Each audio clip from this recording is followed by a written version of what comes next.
はじめまして、ダイエットアドバイザーのゆりです。今回は初めての投稿なので、自己紹介をしていきたいと思います。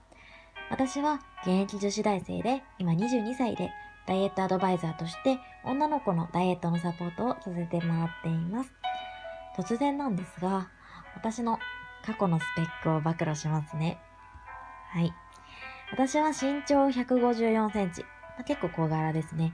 ですけど、体重が58キロ以上あったんですね。だいたい約60キロぐらいですね。ぽっちゃり体型で、ウエストも60センチ、ごめんなさい。80センチです。80センチで結構ぽっちゃーっとしてる感じでした。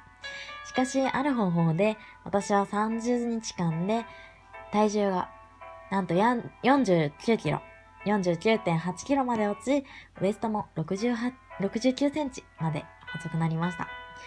体重は結果約10キロ以上で、ウエストも10センチ以上の効果がありました。当時、私は高校時代に痩せている子がとても多い学校にいまして、私も痩せたいなとか、可愛くなりたいと思ったのがきっかけでダイエットを志して頑張っていました。けれど、なかなかうまくいかなかったんですね。ほんと失敗ばかりで。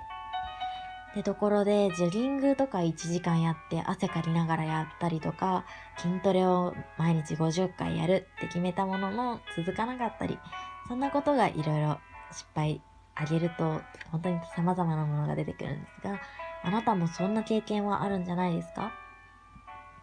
はい。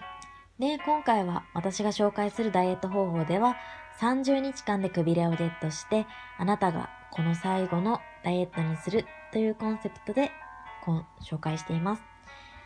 それほど効果的で実践しやすい内容になっていますので、ぜひまだ私のブログを見ていない方はチェックしてください。はい。今回は短いんですが、自己紹介動画を上げさせていただきました。これからは実践的なテクニックやダイエット方法、マインドのことなど詳しく動画で説明していきたいと思います。はい。まず次の動画では 3days メソッドというものを実践していただくためのメソッド動画をお伝えしていきます。これは何かっていうと、こちらレポートですね。無料レポートというのが私配布しているんですが、そちらを手に入れてもらうと 3days メソッドが見れますので、そちらのレポートを見ながら、そしてブログを見てもらった上で動画をチェックしていただければいいかなと思います。はい。それでは、今回は聞いていただきありがとうございました。はい。ゆりでした。また動画でお会いしましょう。